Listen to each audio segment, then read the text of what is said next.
PacificBeerChat.com, part of the Hopped Up Network.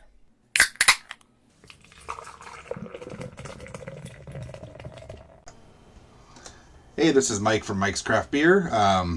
Just doing a short little episode for Pacific Beer Chat here. Me and my wife just got back from Orlando, Florida on our honeymoon. A trip we booked like over 6 months ago, well before we knew there was going to be a massive hurricane coming at the state. We headed down hoping that it would miss. But while we were there, the hurricane started hitting the Caribbean, and it was kind of surreal to see, because where we were, you would never know there was a hurricane coming. The weather was beautiful. It was way too hot at around 40 degrees with humidity, but you couldn't tell anything was happening. But when they announced that the airport was going to close Saturday at 5 p.m., me and my wife decided to try like hell to get a flight out, and we did find one at noon, just a few hours before they closed the airport. And the airport didn't open until today, Wednesday. So it was good to get a flight out, because work never likes when you're late coming back. But on Sunday I was supposed to head down to Tampa Bay.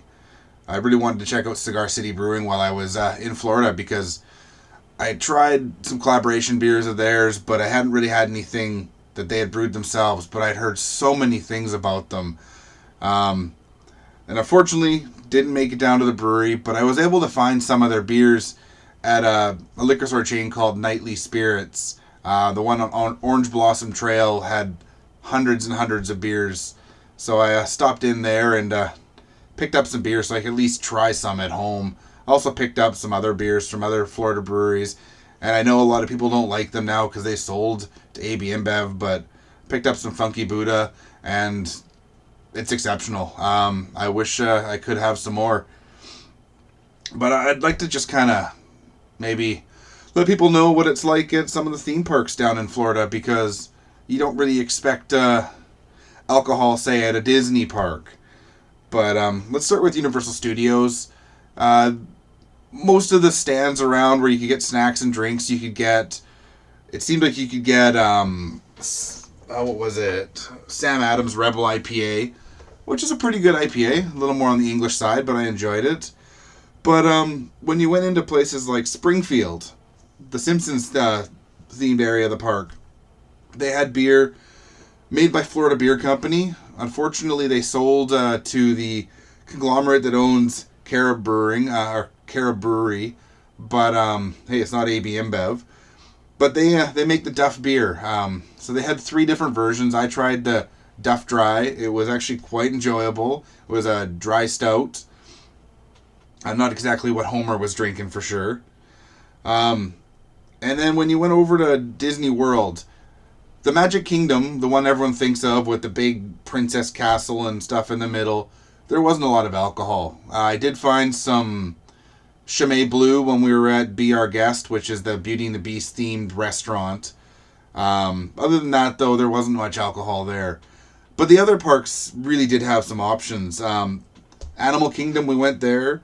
In the Pandora World of Avatar area that just opened up this year, Florida Beer Company again had made 2 different beers that were themed for the park. I had I forget what it was called now, but it was the Grog, and it was a beer. It was quite tasty. It had green food coloring, which usually I wouldn't be a fan of, but they're trying to make it Avatar themed, and it kind of worked.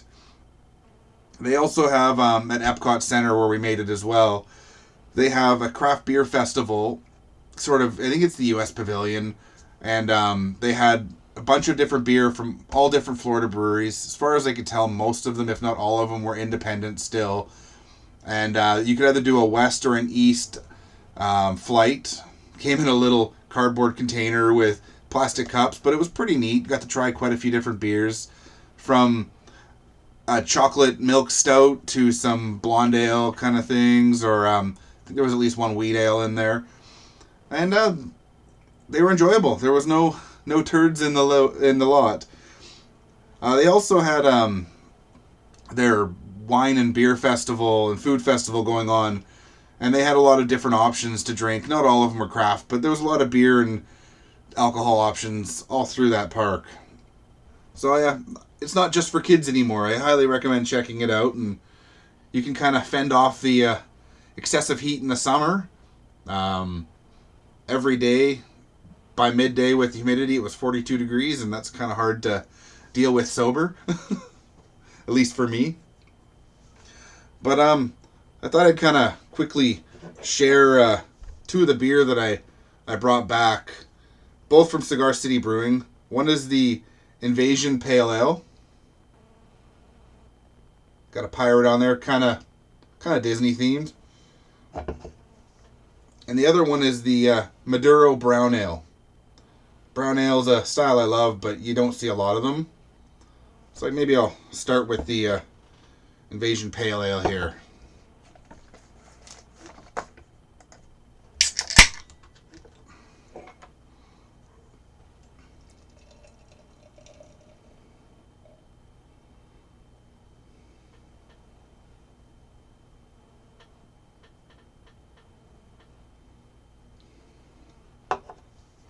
Got a nice head on there. Seems to be sticking around quite a while. It's got a kind of a nice fruity aroma. Quite citrusy. Maybe mild pine. Not a lot else going on there.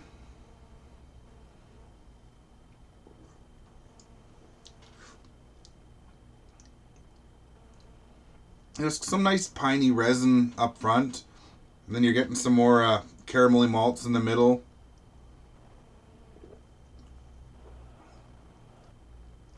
And then it's quite citrusy with a nice dry finish. That's a really nice pale ale. If you can find the Invasion Pale Ale, I would quite recommend it.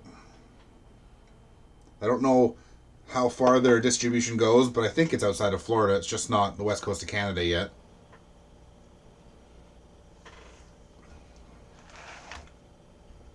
Yeah. And then we'll give the brown ale a try here.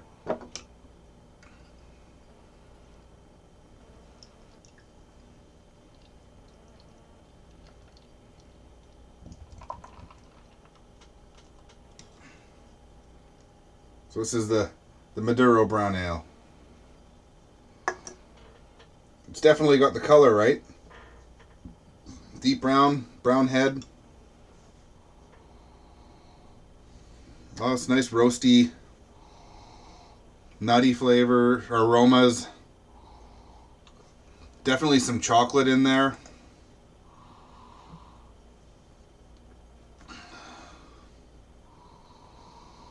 Toffee. And just kind of a bit of a sweetness in the end.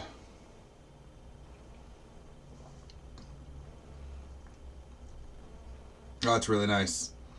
It's definitely got the toffee and chocolate.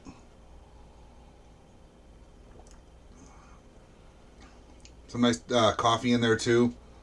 Not a lot of bitterness. It's a little. It's on the sweeter side of the malty scale. I would definitely recommend this though. So yeah. On top of the Russian Imperial Stout I had the other night, I'm really impressed with what Cigar City Brewing has to offer. Both of these are great beers and well worth your pickup. I have to say that I wasn't sure what to expect when I went to Florida. I'd never really thought about going there, and after being there and, you know, kind of experiencing the people of Orlando and some of the beer from the area, I can't wait to go back and try more of the beer. I'd like to finally get to Cigar City Brewing. I'm really bummed out still that I couldn't make it there, but it wasn't worth sticking around for the hurricane to find out if everything survived. So hope this short little episode was interesting, and have a good day. Thanks for tuning in to the latest episode of Pacific Beer Chat. Find us on social media on Twitter and Instagram at Pacific Beer Chat. You can also find us at Apple Podcasts, iTunes, Google Play Music, Stitcher, and YouTube at Pacific Beer Chat. We would love if you would leave us a review on your platform of choice, as it helps expose the podcast to new listeners, just like you. Check out our website at pacificbeerchat.com or contact us at feedback@pacificbeerchat.com. We'd love to hear from you. We're also part of the Hopped Up Network, an international podcasting network. If you enjoy craft beer podcasts, head over to hoppedupnetwork.com for all your listening needs. Cheers!